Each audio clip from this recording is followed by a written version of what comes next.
Thank you for coming to Plants, Hemp Processing Seminars, a new series from Sci-Fi Systems that seeks to explore technical conversations at a high level, bringing together brilliant minds in the industry with the sci-fi team for meaningful coverage of topics that will have an impact on your extraction business. My name is Edwin Leskin, and we hope you and your families are staying healthy. On episode 2, Processing Facility Planning for Professionals, we are focusing on key strategies for facility design to position your business for lasting success. Facility planning is one of the broadest and most impactful processes your team will go through, so we brought in an expert. Today we are joined by our guest, Jason DuBose, president of Rogue Sky. Rogue Sky's mission is to help industrial hemp growers and processors develop sustainable facilities and processes through environmentally minded design, strategic consulting services, and scalable outputs. Jason has over 17 years of engineering consulting and product development expertise, and is a registered professional engineer in California, Nevada, Oregon, Washington, Colorado, Kentucky, and Florida. Before we talk to Jason, we will hear a brief seminar by Sci-Fi Systems CEO Emmett McGregor titled Hidden Factors in Facilities Design. Designing an efficient, safe, and cost-effective hemp processing facility is a complex and nuanced task with many factors to take into account. In this presentation, we will discuss several key variables that are often overlooked and how to work through them to jumpstart your business into success. Topics include logistics, waste management, zoning, and process-oriented design. We highly recommend asking questions using the Q&A module on your screen or in the chat, and our panelists will answer them at the end. Once again, thank you for coming. Without further introductions, I would like to pass things off to Emmett McGregor. So I wanted to highlight a few things that we see very frequently are surprises or perhaps are just put off until too late in the process by hemp processing operators and developers. I'm going to highlight three main areas. This is a brief presentation. We could really have a whole series on this subject matter. But today I'm going to highlight utilities, logistics, and jurisdictions and land use. So to start off, we'd like to highlight utilities. Now, generally speaking, when we speak about utilities, most people think of electric. Also important are water and sewage and waste management. With regards to power, shortfalls on power because folks have not taken the time to fully investigate both the power grid tie-in as well as the pre-installed power at their facility. It can cause massive delays. Really, the first thing that you want to do when asking whether a specific facility is right for your use, before you've signed a lease, before you've purchased a property or selected the property for development, you want to go out there and make sure that the installed power is going to match your needs in the short term and at minimum the midterm for your use. Now, how do you know what that's going to be? Well, working with your equipment provisioners, first and foremost, to assemble an estimated power consumption for your process itself is, of course, key. But then keeping in mind that your building itself, as far as HVAC utilization, security systems, and all the other things like even rolling doors, computer systems, all of those will consume some power. So trying to put a comprehensive tally on power consumption. It can be general, but it needs to have some padding in it.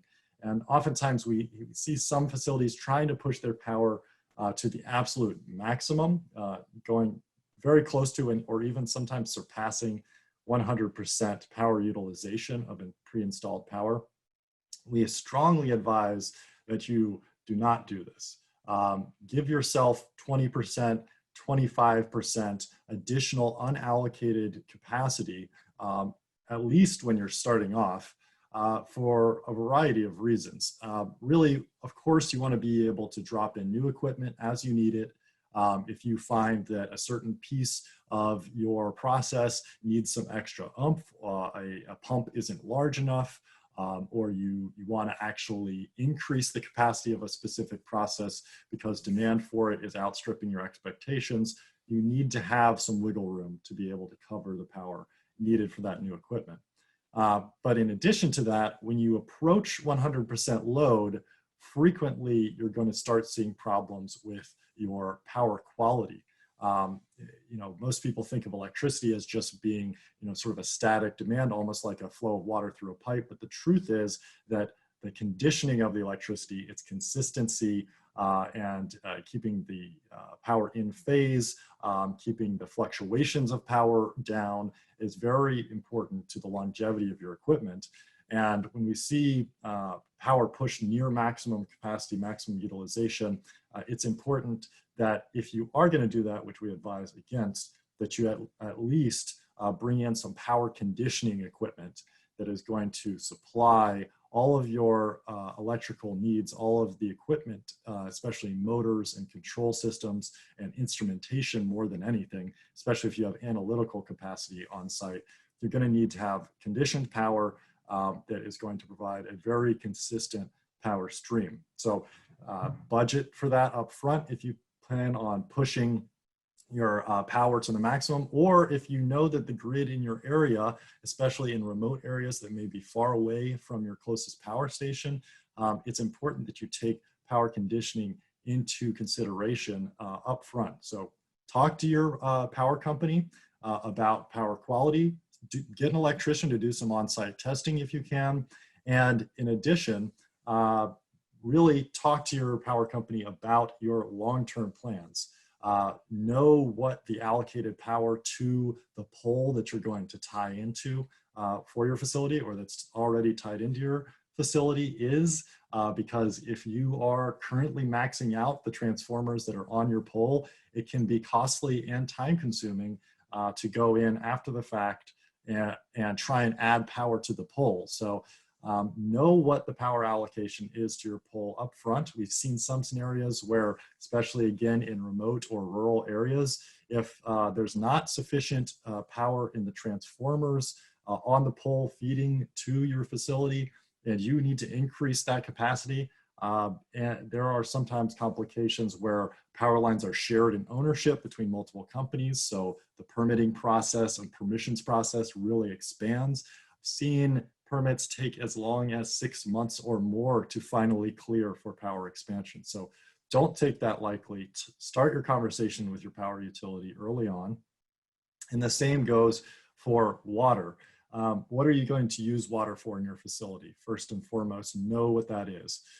Likely water isn't going to be the primary component that you use for cleaning. It's probably not going to be, or you should plan for it not to be, your primary source of cooling if you're using municipal water, as that can get very expensive very quickly. But you're likely to have to top up your cooling systems. You're likely to have some level of cleaning utilization. You're going to have to, of course, provide potable water to your workforce. Know what your plan with water is and plan on the likely scenario that you're going to have to condition that water. So just like electricity, not all electricity is the same. The same goes for water. Know that you may have to put filtration systems in to provide pure water for your cooling systems, for your process utilization. That could be reverse osmosis in extreme conditions where you really need high purity water, although that really produces quite a large waste stream when you use reverse osmosis. But on the other hand, you might have a simple inline filtration system, but that is a cost to take into account early on, and you don't want to accidentally overlook this and start to build up scale and other calcification and other sorts of contaminants in your cooling systems because you're not, or in all of your systems, because you're not conditioning your water appropriately. In addition to that, knowing the temperature of your water at its source is going to be pretty important for understanding how you might need to raise or lower that temperature. Of course, everybody thinks of having water heaters in your system to service hot water, but in some cases, we've seen water out of the tap at 68 degrees or even higher, even 70 degrees coming out of the tap in some jurisdictions. That may not be cool enough for some uses. So you may have to expect to have a water cooling system for some uses. Just know your process, know your needs, and make sure that you're testing each of these utilities and planning to condition those utilities to fit what you need.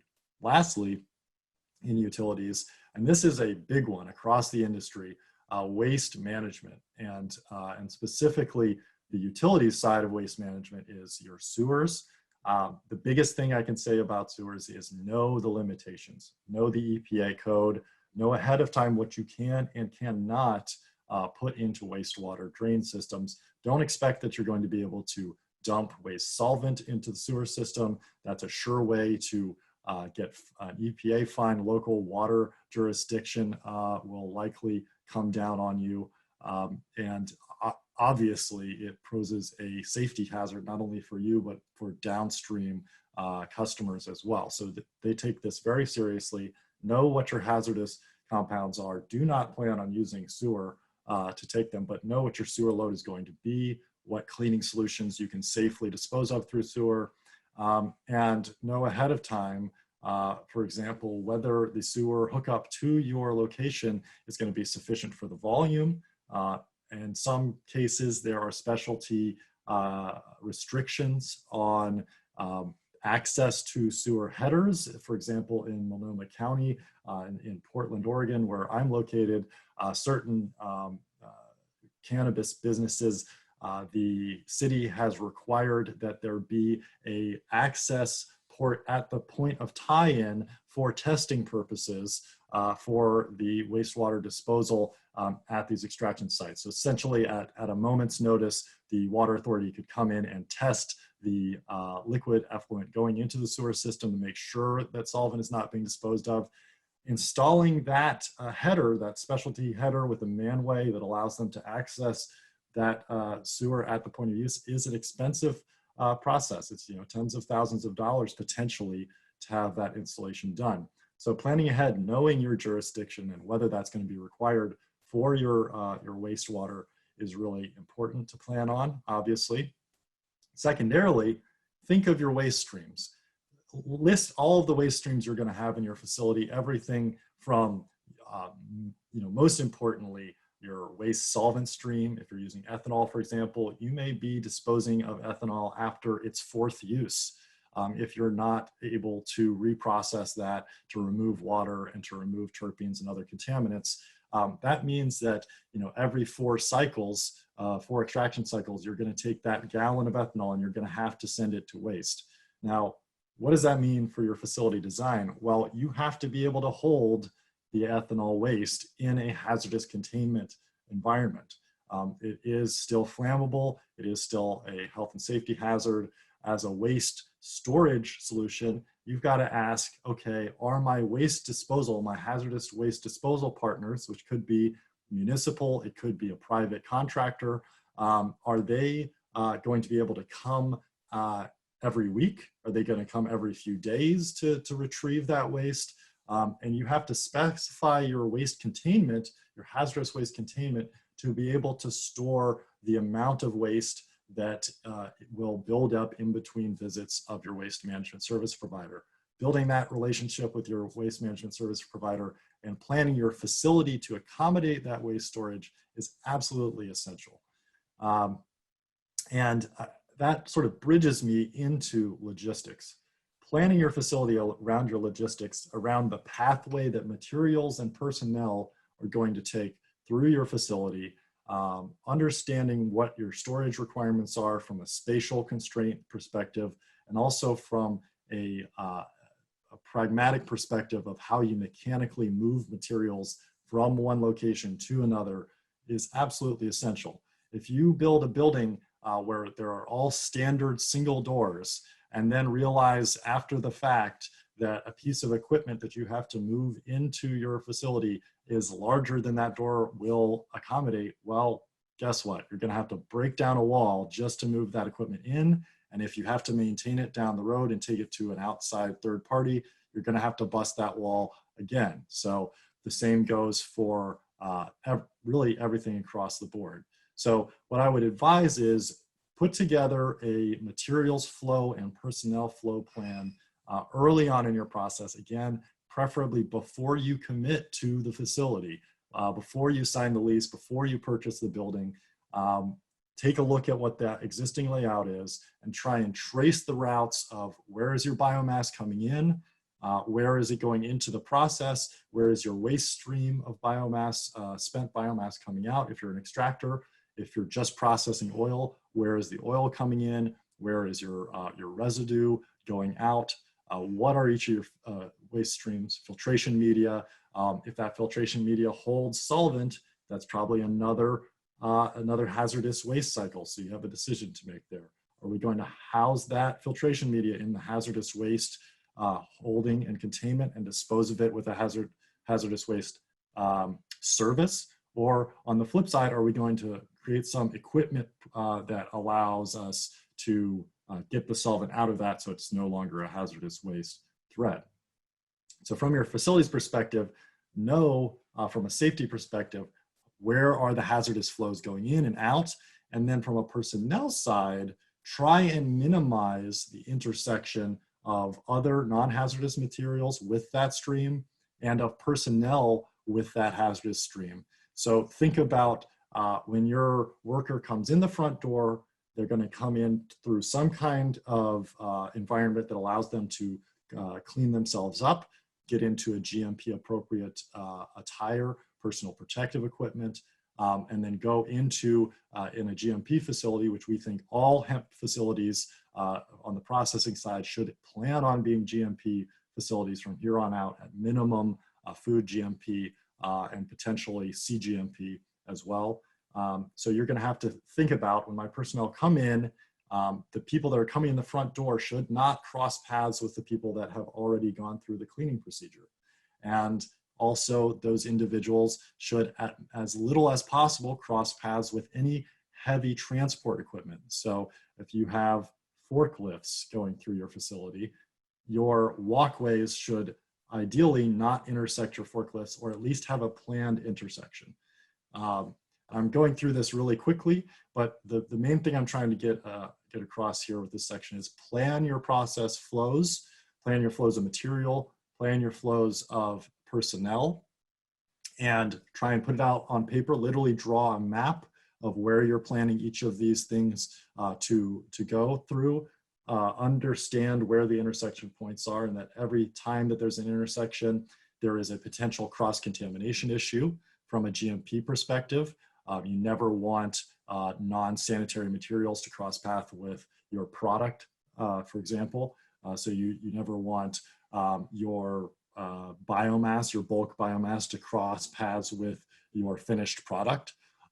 Think about that. But then from a safety standpoint, minimize the intersection of your hazardous materials with your personnel, if at all possible.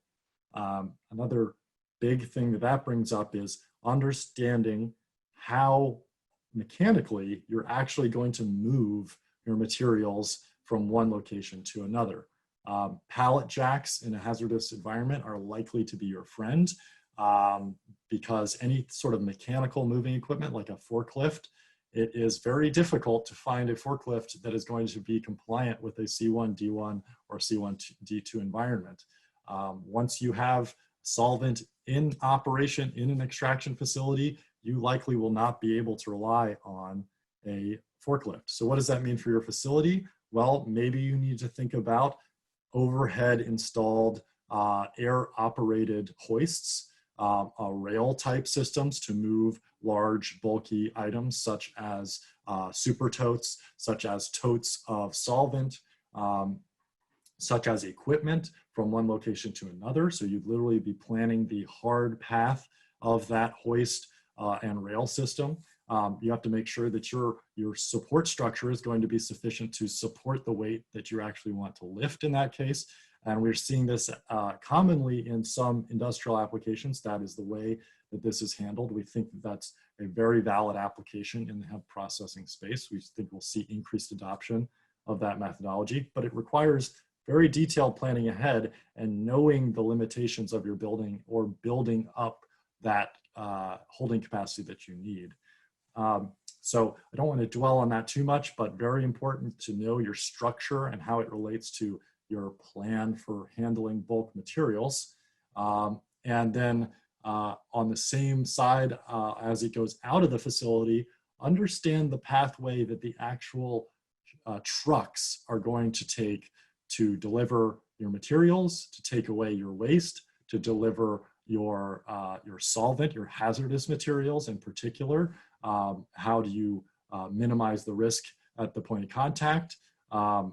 One example I want to give there is if you can plan to have your solvent piped into solvent storage, have your solvent storage exterior to your building, your bulk solvent storage exterior from your building in an approved, structurally approved pad. You may have to pour a new concrete foundation for that storage tank area, and then have the truck away from the building when it is piping that solvent into bulk storage. All of that increases the safety profile of that transaction. So if you can bring that away from your building, away from your personnel, that's going to increase your safety. You're going to have, authorities having jurisdiction like your fire marshal will be, more pleased with that solution most likely than having that storage be inside your building. Additional considerations around that same idea are your waste stream. It has specifically spent solvent. If you have spent solvent streams, you're going to have to transport them away somehow. Is a barrel a good solution for that? We see commonly some operators trying to rely on barrels as it comes in and barrels as it goes out. That is a viable solution, but pumping in, pumping out, if you have bulk utilization, is likely a lower cost solution for you, both on materials basis and on materials handling.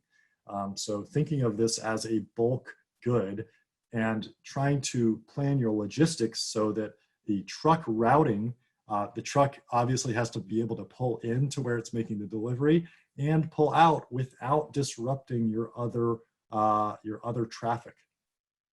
We have some examples that we'll touch on later with Jason where that planning was not done, and there really isn't any exterior space for storage or even potentially for trucking, unloading.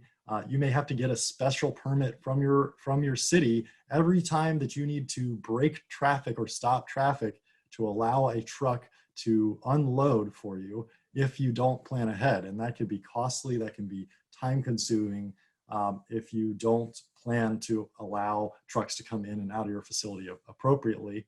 One little minor point that I'd like to emphasize there is, if at all possible, we see this a small minority of the times, but if at all possible, if you can plan for your personnel parking and in and out of cars for your personnel, having a completely separate path from your materials and especially your hazardous materials coming in, unloading, and coming out, that is a more optimal, safer, and less logistically complicated solution than having a single drive in and out, where if you have a truck that has a heavy load and it has to come in and out, you may have to stop your personnel from coming in and out during that period. So it'll be much simpler for you down the line if you plan to have these be two separate in and out drive solutions than having them be commingled. So that is something that we'd like to emphasize if at all possible. Again, I'm trying to cruise through here. I know I may already be close to being over time, but I want to do one last emphasis on jurisdiction. Knowing your land use code is probably the most important thing for your successful facilities development project. Now, first of all, you as an operator, if you are an executive, your background is finance, or your background is personnel, and you don't have a background in real estate development, highly advise get specialty consulting right up front at the very beginning of your project. Even before you've selected a facility, find an engineer, or potentially it could be an architect, it could be an engineering firm. Preferably, from our experience, it should be an MEP, a professional engineer, ideally partnered with a fire safety engineer if you're going to be handling flammable solvents or other hazardous materials, so that from the first time you're talking to the jurisdiction, you have an expert there that already knows the code, that can do the background and that can be your advocate to get you through what could be a very choppy process. It's going to take a lot of time, but if you have somebody there to be your advocate that has the certifications and the authority to speak to your city or your county and say, no, this is what the code actually says, you can really accelerate your permitting process and make sure that you don't see delays at the beginning, middle, or end of your project, because that is the goal.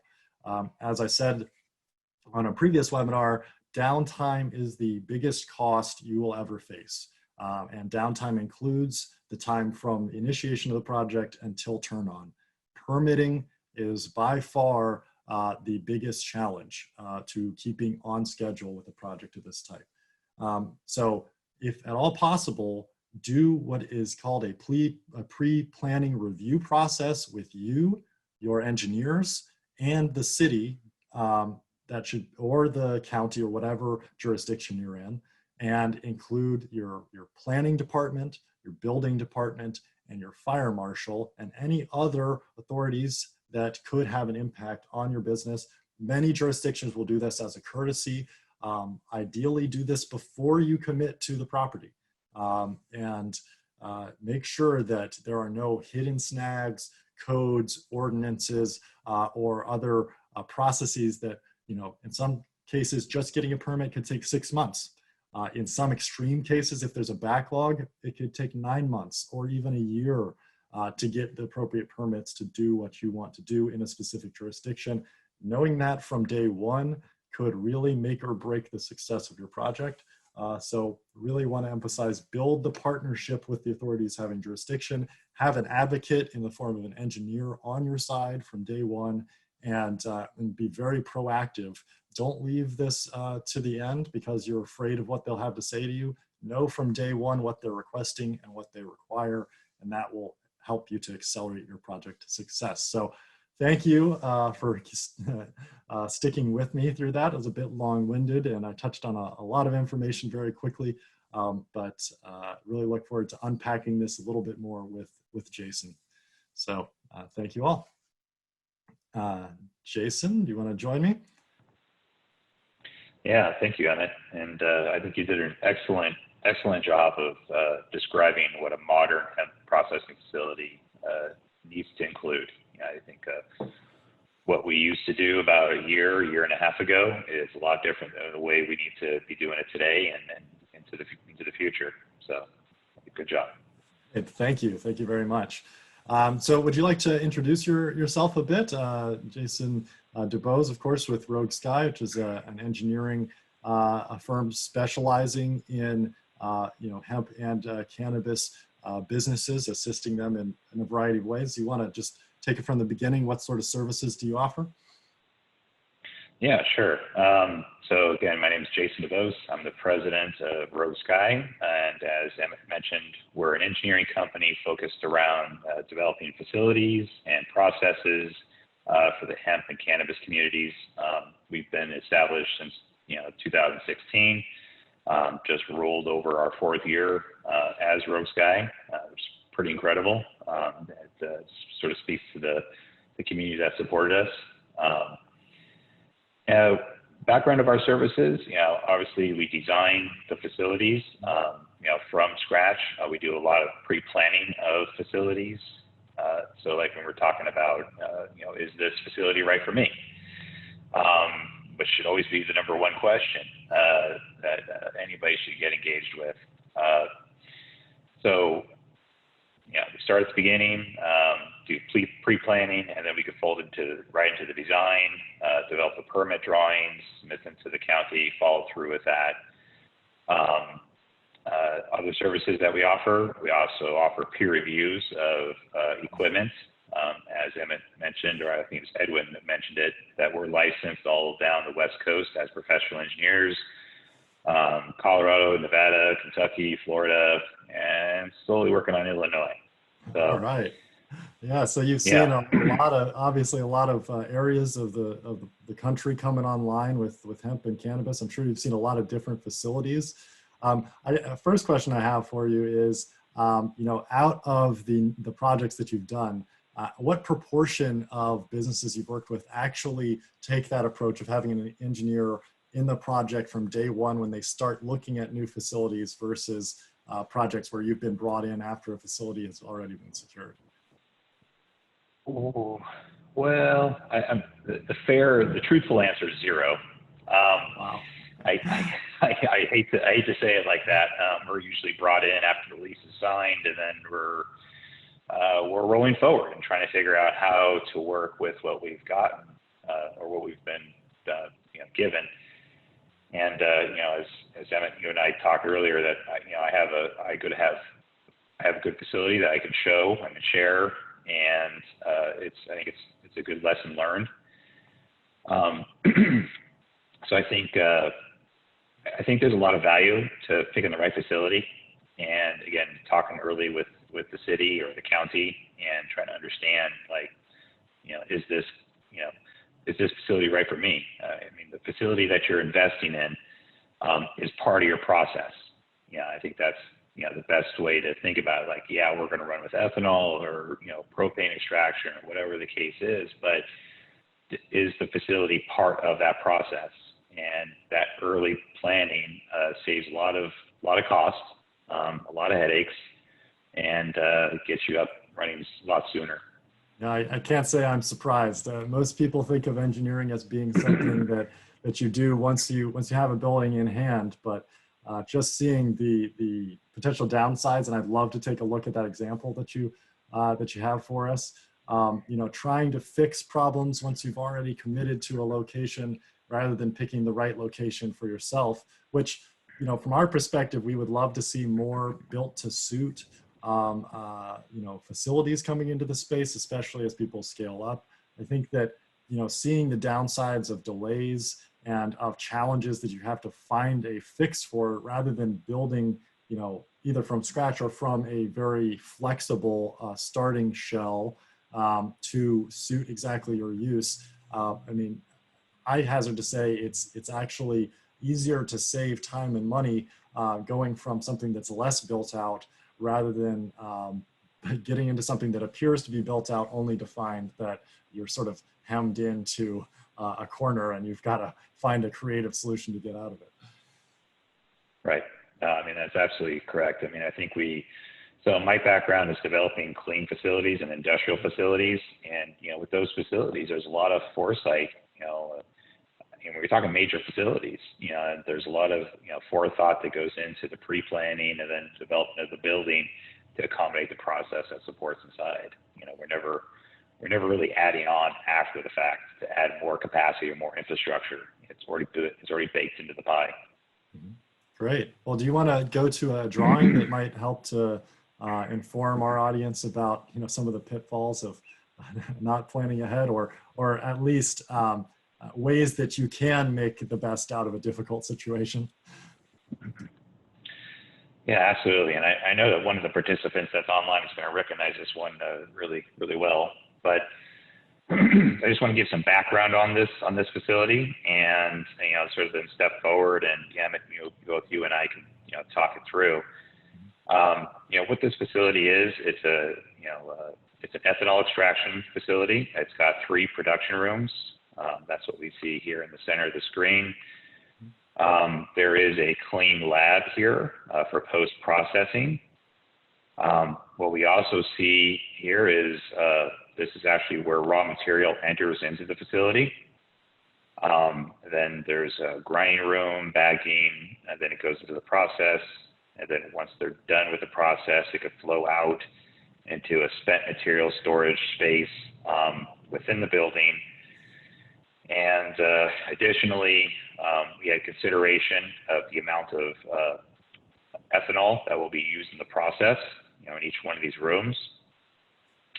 And knowing that with fire sprinklers available, we can store about 240 gallons of pure ethanol within one of these rooms. And that's with sprinklers. That's why we can talk a little bit later about the importance of fire protection. But with one of these rooms, they are fully consuming that 240 gallons. So when you're talking about storage of extra ethanol or waste ethanol within the building, you're sort of landlocked. There's not much you can do, right? And so in this case, what we had developed, again, within the footprint of the building, is a hazardous storage locker. And by code, this actually is excluded from the count of maximum allowable quantity within the building. This building here looks very similar to what we see down here in the lower right-hand corner. And we had oops. Sorry about that, guys. Computer decided to do something there. That's all right. So we'll talk it through. What was attached to that building? Oops, excuse me for 1 second here. Seems like it's sort of locked up there, so I apologize. It seems like it's loading slowly but surely. Yeah, computer decided to do something right then. That's all right. But to get the ethanol out of the bulk storage and to each point in each of the room it's an ethanol pumping station. So it's centralized. It's attached to the unit, attached to the container. It's piped into each of the totes, and then that's how we can try to address the. Oh man, it's really locked up. Well, why don't we maybe if you stop screen sharing, it might load faster. Could be an issue due to the. That is true. Screen share there. Yeah, looks like it really did a number there. So just talking it through, what the challenges are of the facility. This is a facility that we were handed, and trying to understand, what can we do within the footprint. And like I said, it's a lot of lessons learned with this one. I don't think it necessarily it's a successful project.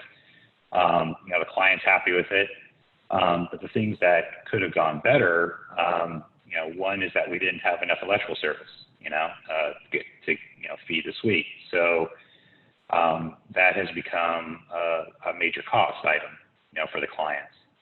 The second thing is that when they signed the lease, there was no consideration for exterior storage. So as part of that, we ran into trouble with, locating. Sorry guys, I'm trying to do this here simultaneously. With trying to locate the utilities, where do we put the chillers? Where do we put the heaters? Where do we put the vacuum pumps? What we can see, if I can get this thing back online, is that the utilities are actually inside the footprint of the building because there was no signed real estate for exterior. Same thing for the chemical storage. We ideally wouldn't want to have chemical storage within the facility. That would have been better to have exterior of the facility. Same thing for storage of spent material. That's probably it's a very dangerous situation, especially with this process with ethanol, to actually have wet biomass sitting within the footprint of the building. There's a lot of extra cautions that have to occur around that. Sorry about the blue beam here. No problem. I mean, I noted that you were using a prefabricated solvent containment storage locker. Is that a sort of solution that you might see for the wet biomass as well if you had to store it in bulk? Or do you have any other creative options if you were able to store outside? How do you store a bulk biomass that may have ethanol content in it? Yeah, that's a great question. I would probably venture to say that a lot of it comes down to the jurisdiction, right? And the jurisdiction, and I would go even deeper and say, if you're in a environment that has called the air quality management district, so we're talking like in California, in the Bay Area, it's Bay Area Air Quality Management District. I know in Portland, there's a similar air quality district. The chemical that's, it's ethanol, which we relatively think is harmless, but it is a volatile organic compound. It's a VOC, right? So when it vaporizes off, it can add to essentially pollution, right? And so, I think there's a discussion about, how to mitigate that. Right now, there's a lot of blind eye turned towards that, which I think it helps the industry right now get off the ground.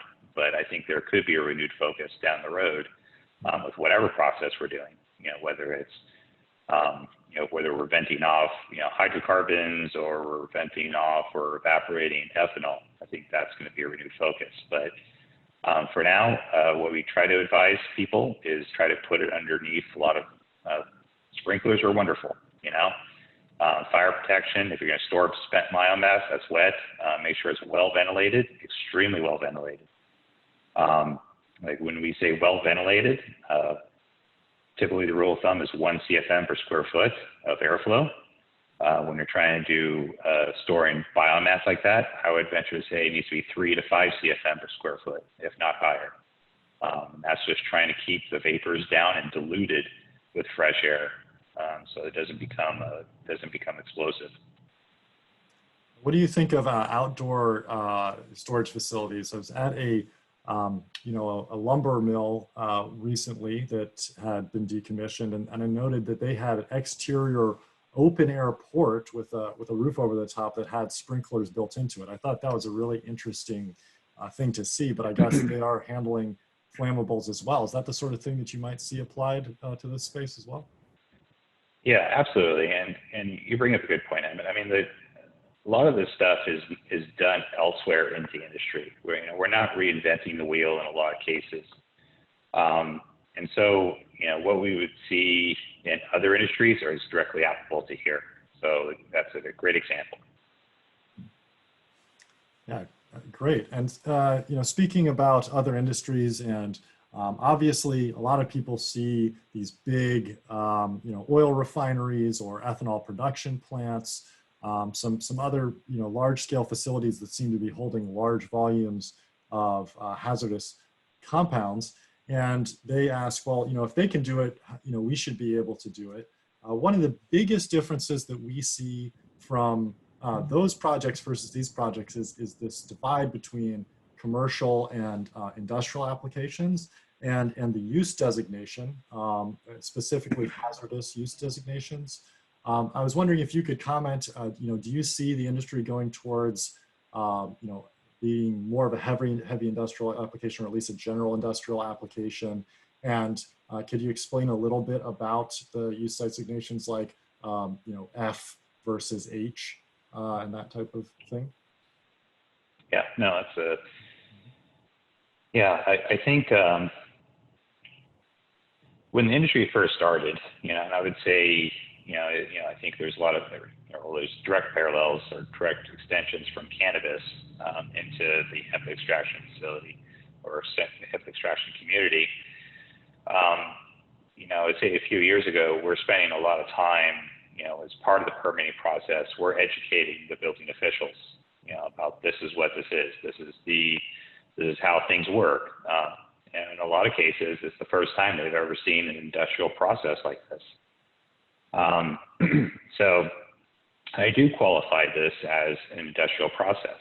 This is, we are working with solvents. We are working with, high quantities of flammable materials. So I do qualify this as industrial, whether it doesn't quite meet the designation of heavy industrial.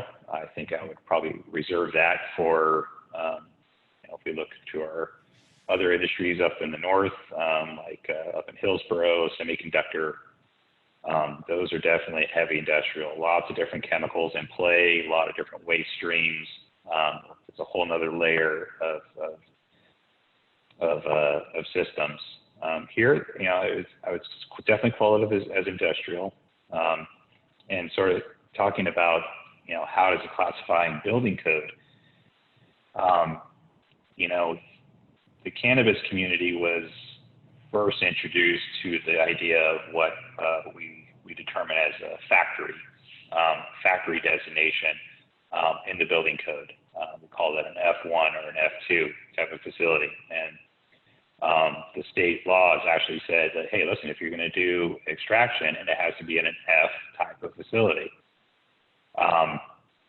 So again, we've had to learn what that is, and understanding that it is a factory designation. It's technically considered a light industrial, and if we went to the building code, you can go through line by line about what the industries that qualify for it. And it does actually say hemp production in, actually in the classification for factory. And that's in the International Building Code.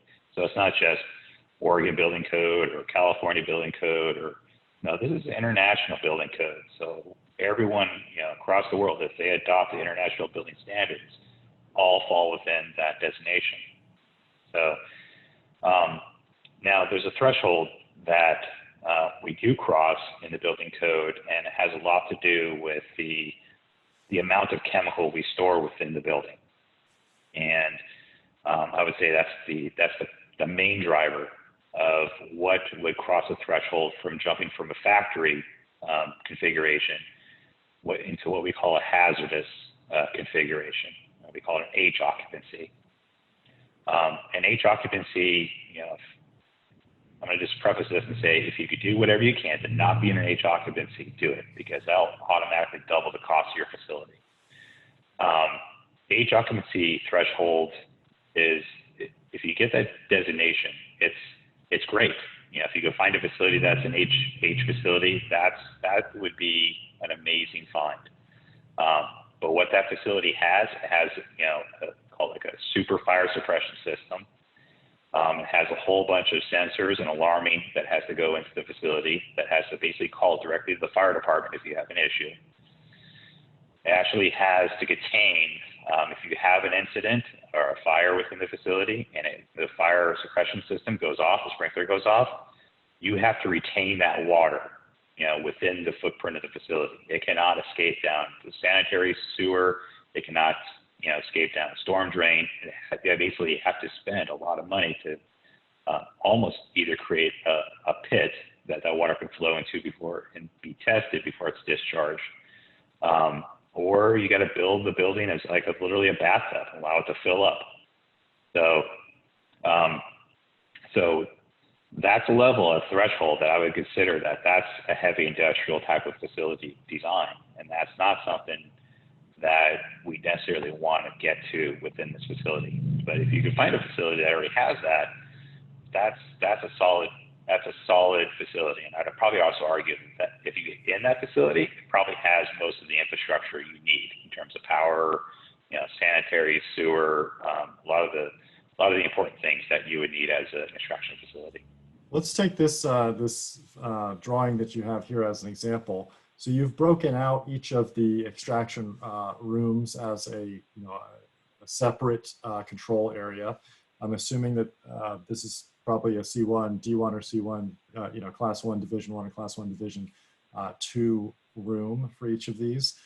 As an example, though, if you were to go 3 or 4 times the production capacity and handling 3 or 4 times the solvent, do you think at that point that an H classification becomes really a requirement if you're going to do that in a large single system? Or is that something where you still might have a factory designation when you get up to that size? Yeah, that's a great question. As we can see that there are basically three extraction rooms, and the way the building code reads is that if you have a building, you're allowed up to 4 control zones per building, right? So what we see here is we see one control zone here, another control zone here, and then actually number 3 is actually the remaining part of the building. And there are tenants on this side, there are tenants on the other side, and so they allowed for another control zone by use by the building, right? Now, if we want to try to go more, then we would probably, you're absolutely right, Emmett, we would probably look at the entire footprint of this building, or a certain chunk of it actually being a whole hazardous occupancy. Mm-hmm. And that's the key thing to emphasize, I think, is that it could be a portion of the building, not necessarily the entire building. For example, if you have offices attached and even maybe the locker rooms and that type of thing. That may not be within your occupancy designation. It could be a specific portion of the building, but that specific portion of the building is going to have to be isolated from the broader building by some pretty hefty firewalls and that type of thing, I would take it. Right. Right. So that's interesting. This I'm assuming is an F occupancy, and where you've really brought some strategies in to push the maximum of what you can achieve in this F occupancy building. Do you want to look at a couple more of the features in the building that really you brought in to try and help with personnel safety and also with code compliance? Right. Well, one of the biggest things, we talked about, thankfully, the architect, an amazing group out of Eugene, there's a lot of foresight about how to exit properly out of the building, so we can see that there's clear exits out, both, all the ways that we can. Additional features is, I would say, this down here. I'm going to blow this up here if I can get the computer to play nice. Fingers crossed. I know. It never happens, I promise. A lot of the focus was around trying to manage ethanol, and the movement of chemical within the facility, and I think there's a couple ways to approach it, and what we would traditionally, say not traditionally, but other people have managed it by moving like 55-gallon drums of ethanol, from where the storage is into the building, and then run it into the extraction room, fill up the process, exchange the spent, and then they move it out. I think that was a lot of thought went into how do we not do that, and that's sort of the advent of this, which is, again, the hazmat locker that we talked about. This chemical is actually accessible from the outside, or how they load it. Load the totes is accessible from the outside. We have a pumping, this is an ethanol distribution unit. It's basically a centralized pumping system. Uses compressed air and diaphragm pump. So pump the ethanol individually to each room. One thing that is, hasn't been well noticed in the industry, and it's going to be, is the amount of pressure that you're limited to within these lines, these pumping. By code, you're allowed to 15 PSI. So your runs are have to be relatively short and relatively large to get the fluid to the end of the line here at these fill stations. The piping here is also double contained. So off the top of the unit, and this is all in primary and secondary PFA tubing. So it's all single points. There's no breaks in the line from where it is on top of the cabinet to where it is actually into the room.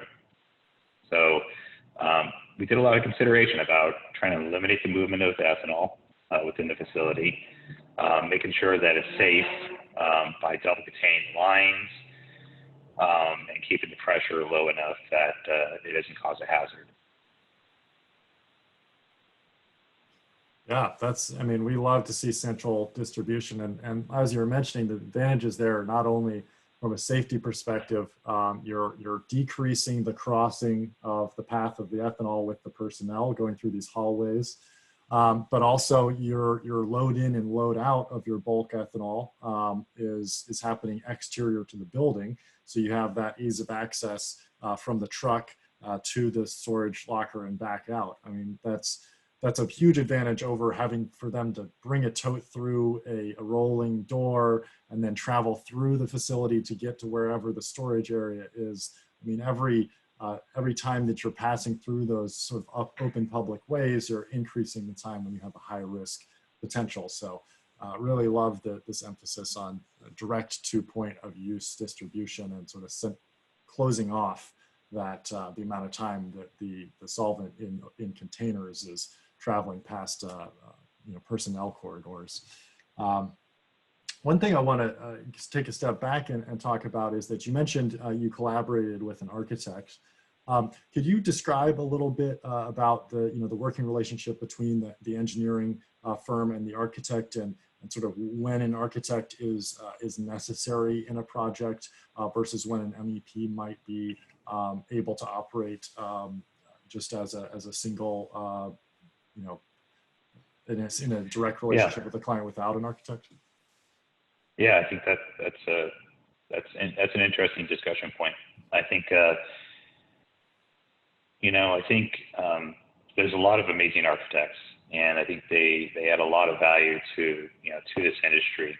I think that what we would want to see are architects that can specialize in industrial facilities, because what we look at this, we look at how this facility is laid out, what it's trying to do. The building itself, it represents as a machine. How things flow in and out, it's part of the process, it's part of the machine. And so when we're talking about, mechanically, how, does engineering take first or does architecture take first? I think that's, like who's on top. In a traditional commercial building, like if it was an office space, an architect would usually take lead, and then mechanical would be underneath that person, and then sort of, got the form, or was it function following the form of the building. Here, it's just the opposite, that the function is actually the primary driver, and architecturally, it has to fit the process. And so it takes a really, in terms of some of the idea generation or how we would move stuff around, I think it's a collaboration between an architect and the MEP engineering. I think there's a lot of insight that as a mechanical engineer we can lend to this, and then it's a matter of the architect trying to work and trying to package it up so that it's safe. I mean, you got to make people exit properly out of the facility. We still need to have the proper facilities to accommodate personnel. You need to have a break room. We need to have offices. There's a tremendous amount of value about having an architect, on the team right from the start. I would also say that, when we get into some of these buildings that, maybe the owner or tenant, sign the lease before actually, doing that foresight, there could be upgrades that we need to do to the building itself. Maybe, if there's a tenant on one side, that we need to improve the firewall on this, or maybe the space is not an F occupancy or maybe not an H occupancy. We need an architect on board, definitely need an architect on board to get us through, the city permitting and try to explain, here's how the building is safe within this new type of occupancy. So I definitely think it's a hand-in-hand relationship, and I do think that a lot of some of the layout, or at least the thought of the layout in the process, does come from the engineering. Great. Well, thank you so much for diving into this very important subject with us today. I think we're approaching time for the Q&A section. So please, anyone, if you have questions that you'd like to ask Jason or myself or both of us, please use the Q&A module that's at the bottom of your screen. If you hover your cursor near the bottom of the Zoom window, we would love to take some questions. And thanks once again, Jason, for giving us an example and really making tangible some of the making decisions and some of the ways that we're evolving towards a better design pathway for this application. Thank you. So let me see, I'm going to check the Q&A module here. Anybody out there, you could also type your questions directly into the chat if you would prefer to take that path. Seems like people are perhaps a little slow to ask questions, so I'll take the opportunity to ask you a little follow-up as well. Oh, here's one coming in. So here is someone asking about the design decisions between non-flammable or hazardous extraction versus designing a facility to house the flammable extraction materials. I'm going to take a strike at that first, and then I'll pass it off to you, Jason. So from our perspective, every extraction medium has its upsides and its downsides. One thing that I'd like to emphasize with the question about CO2 specifically, we view CO2 as being a viable extraction option for some very specific applications, and especially where there are jurisdictions that make it difficult to use other extraction forms. The cost per unit capacity can be relatively high. And one thing that I want to dispel up front is that people sometimes think that in a CO2 facility, you are not handling hazardous solvents. I just like to say that after seeing many CO2 facilities, almost all of them, if not all of them, are still using ethanol or another solvent as a post-processing medium. So in dewaxing, defatting, filtration, or as a co-solvent within the extraction itself, they are still utilizing a flammable solvent. From that perspective, they still have some of the same considerations, although they can, of course, keep their volumes down of those solvents to a lesser degree. So that is one advantage. But I do want to emphasize that if your goal is high purity products, if you're going to be doing anything other than just bulk crude production where your wax content can be high, you're very likely to use a solvent downstream for post-processing. So just wanted to make that clear from our position. And that is one of the reasons why we like to best match the right solution to each client. But unless the clients are driving towards a very specific goal that requires CO2, we often are advising either ethanol or hydrocarbon-based extraction, and recently more hydrocarbon. But Jason, from your perspective, as far as designing the support systems around these different extraction mediums, have you dealt with CO2 extraction before, and how do you sort of manage the building design around that versus a flammable solvent? Right. Yeah, we've done numerous CO2 extraction systems, and this is a little bit of a tricky question to answer because a lot of it comes down to the authority having jurisdiction. What does the fire marshal, what does the city determine as the hazard of a CO2 system? Like we would say, oh, CO2 is all around us, right? If you get a leak, yeah, it's not too bad. But then we start to dive down into the facility, and what we've seen is facilities still need to be ventilated at 1 CFM per square foot. So we still got to have adequate airflow to prevent. We don't worry about combustion at that point, but we do worry about asphyxiation. So there are, and I'd say this is not the standard, but I think it should probably be best practice. We would ventilate the space at 1 CFM per square foot, if not more. We would have an oxygen monitor within the space, and a lot of it we're now looking at not necessarily hazards from the process, but hazards to humans. I mean, that's the way it always is, but I think there is a greater hazard here. Great. So that's what we see. Great, thank you, Jason. We have Gavin asking about, in the example facility that you showed, asking about how waste solvent was being handled in that building, and what are the strategies for waste containment there? Yeah, like I said, there's a lot of good lessons learned from this facility, and one of them is actually the waste management plan. And what this client has to do is to have daily collections, both from the waste, the wet biomass, to the spent ethanol. And the spent ethanol is actually, they store it within the footprint of the extraction room. And then once a day, it's actually physically removed out. Could it be done better?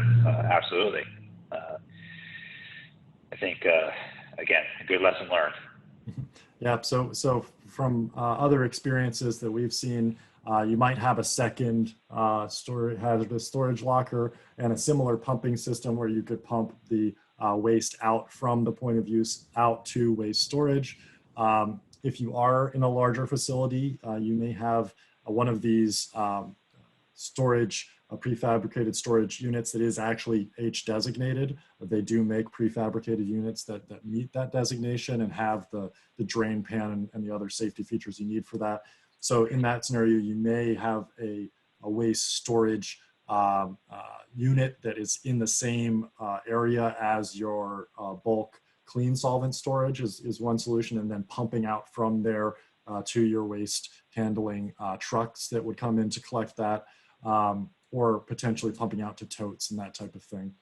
So that's something that we have seen in the field there and again, it's all about limiting that, that space that you need to be H designated if you are going to go that direction to the minimum possible to achieve your goals. But that is one strategy we've seen used to be able to handle larger volumes. If you want to say go a whole week without a waste pickup, well, you're going to have quite a bit of capacity, holding capacity. So in that scenario, an H designated specific fire containment locker prefabricated unit that's potentially, preferably exterior to the building, could be a good solution for you. Or something like a double walled storage vessel that's on a dedicated pad with a safety fence around it or something along those lines. Let's see, I also see hazmat locker does not count against the building's MAQs. Could you discuss more? Jason, you want to address that? Yeah, and, like I said, this example that we showed, that was, we spent a lot of time talking with the city and convincing them that this is an acceptable means to add hazmat locker within the footprint of the building. Again, not advised, but Emmett, you sort of alluded to what is a hazmat locker. A hazmat locker, it's basically a steel building. Sometimes they have fire ratings up to 4 hours. Sometimes they include fire protection, they have ventilation, alarms. They also have leak detection sumps. These are pretty much standalone buildings, meant to house chemical. And there are exceptions in the building code that do allow that to exist and not count against your control area. We've done it in the past. We obviously saw an example here, and this was permitted. Would we recommend it? Probably not. We wouldn't necessarily put it inside the building. I think anything you could do exterior of the building and away from the building, one, that's going to drive the cost of the locker down. By code, if you're about 10 feet away from the building, you're down into basically a 1 hour or 2 hour rated locker versus a 4 hour if you have to put it inside the building. So, but there are exceptions to the building code. It's actually more located in the fire code than in the main building code. And again, there, in addition to your MEP, who's going to be essential, it could be advisable to bring in a fire safety engineer that might have specific expertise in dealing with these sort of exceptions, or not necessarily exceptions, but special applications in the fire code where you can get an extension or have this space considered a completely separate building within a building or outside the building. There are creative fire safety strategies that you can use in a collaboration between your MEP that's going to be a baseline necessity for your project, and then a fire safety specialist that can really help to sell that to your jurisdiction as an approved use. So I'm seeing here another question about how would different jurisdictions and regions inform the limits and guidelines presented in the seminar, or are they valid worldwide? So that's a great question. I think we can talk about international fire code versus national fire code. Might be a good place to start there. Yeah. So let's pick off some of these pressure limits on solvent lines being 15 psi. That's actually in the national and NFPA, National Fire Protection Association. So there's a set of standards. And they're represented as guidelines. And that 15 psi, even the ventilation at 1 CFM per square foot, there are very specific guidelines around extraction facilities. chemical pumping. These are standards that are sort of born out of the petroleum industry and have been adapted and refined over probably like 70 years as a set of standards. Now, when we're talking about how does this get into the building codes? The building codes actually reference those standards. So if we were to go through the International Building Code, it will specifically call out, okay, you need to reference, NFPA 30, in fact, was it NFPA 70? It's actually the National Electric Code or the International Electric Code. So they are very much hand in hand. And I would say that the building code is a good reference, and then we dive down into those individual codes for the real sort of meat and potatoes and how we get around things with the exceptions. Right, and it's key to understand that there are new editions of NFPA code and international fire code as well that are launched on specific dates. So there's, for example, the 2018 version would be a more recent NFPA release, and it's up to typically the states, and then in some cases the local jurisdictions, to adopt the code into their accepted ordinances. So you may see some states where older editions are still the current code for that jurisdiction. So I think it's 2014, if I'm not mistaken, may be valid in, for example, Colorado. We've experienced that it may be county by county, which counties have adopted 2018 versus the older rules, although that I believe is set to change. And so the answer is it's not evenly applied everywhere. It is going to be specific to your jurisdiction.